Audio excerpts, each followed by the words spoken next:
বিশ্ব ইজতেমার প্রথম দিন আজ টঙ্গীর তুরাগ পাড়ে চলছে ঈমান আকিদার বয়ান। ফজরের নামাজের পর বয়ান শুরু করেন পাকিস্তানের মাওলানা জিয়াউল হক। একই সঙ্গে আজ অনুষ্ঠিত হবে দেশের বৃহত্তম জুমার নামাজ। বৃহস্পতিবার মাগরিবের নামাজের পর থেকেই শুরু হয়েছে ৫৮তম বিশ্ব ইজতেমার আনুষ্ঠানিকতা। ভারতের মাওলানা ইব্রাহিম দেলোয়ারের আম বয়ানের মধ্য দিয়ে শুরু হয়েছে এবারের আয়োজন। সকাল ১০টায় বিভিন্ন খিত্তায় খিত্তায় তালিমের আমল হবে।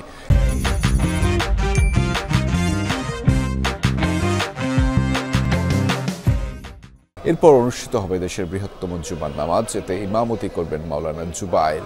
এবারের বিশ্ব ইজতেমার প্রথম পর্ব অনুষ্ঠিত হবে ২ ধাপে। এর মধ্যে প্রথম ধাপের ইজতেমায় গতকাল থেকে শুরু হওয়া আনুষ্ঠানিকতা চলবে ২ ফেব্রুয়ারি পর্যন্ত। আগামী ৩ ফেব্রুয়ারি থেকে ৫ ফেব্রুয়ারি পর্যন্ত অনুষ্ঠিত হবে দ্বিতীয় ধাপের ইজতেমা।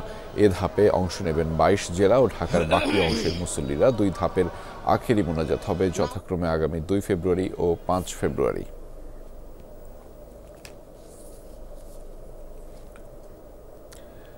ইজতেমার আজকের আনুষ্ঠানিকতা সম্পর্কে বিস্তারিত জানাতে এই মুহূর্তে টঙ্গী থেকে আমাদের সাথে যুক্ত রয়েছেন সহকর্মী শামীম রেজা। তার মাধ্যমে জানাবো সেখানকার বিস্তারিত। শামীম, ইজতেমায় এখন কি ধরনের আনুষ্ঠানিকতা চলছে সেটি জানতে চাই। একই সাথে নিরাপত্তা ও সার্বিক পরিস্থিতি কেমন দেখছেন জানাবেন বিস্তারিত।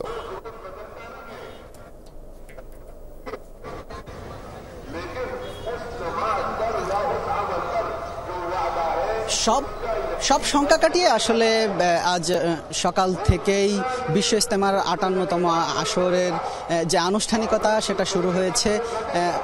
আজ ফজর নামাজের পর থেকে আম বয়ানের মধ্য দিয়েই আসলে মূল আনুষ্ঠানিকতাটা শুরু হয়েছে এবং গতকাল মাগরিবের পরই আসলে টঙ্গী ইজতেমা মাঠ আসলে মুসল্লিদের পদচারণায় আসলে কানায় কানায় পরিপূর্ণ হয়ে যায়। ঈমান আমল এর আলোচনা শুনতে আসলে গতকালই আসলে মুসল্লিদের বেশিরভাগই টঙ্গী ইজতেমা ময়দানে হাজির হয়েছেন।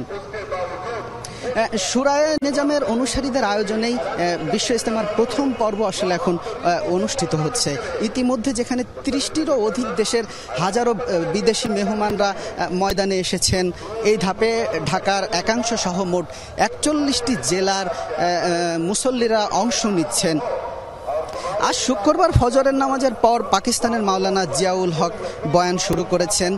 এখন সেটাই আসলে মুসল্লিরা ধ্যানমগ্ন হয়ে ঈমান আমলের এই বয়ান শুনছেন। আর এছাড়া আজ জুমার নামাজেও ইমামতি করবেন মাওলানা জুবায়ের। জুমার নামাজের আগে খিত্তায় খিত্তায় তালিমের আমল হবে।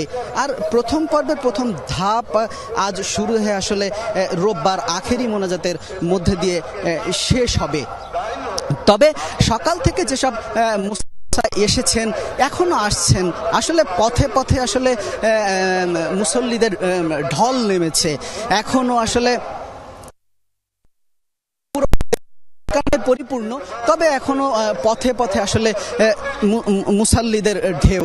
তবে মুসাল্লিরা এখনো প্রত্যাশা করেন যে তাবলিগ জামাত যে দুই ধাপে ২ গ্রুপে অনুষ্ঠিত হচ্ছে, এটা আবারও সে আগের মতো একত্রে তারা অনুষ্ঠান করতে পারবেন এমনটাই প্রত্যাশা করছেন এবং একত্রিতভাবেই আসলে ঈমান আমলের দাওয়াত। সেই খবরের বিস্তারিত আপনার মাধ্যমে জানছিলাম। ধন্যবাদ শামীম আমাদের সাথে যুক্ত হওয়ার জন্য। আপনার মাধ্যমে বিশ্ব ইজতেমার সবশেষ তথ্যগুলো দর্শকদেরকে জানিয়ে দিচ্ছিলাম।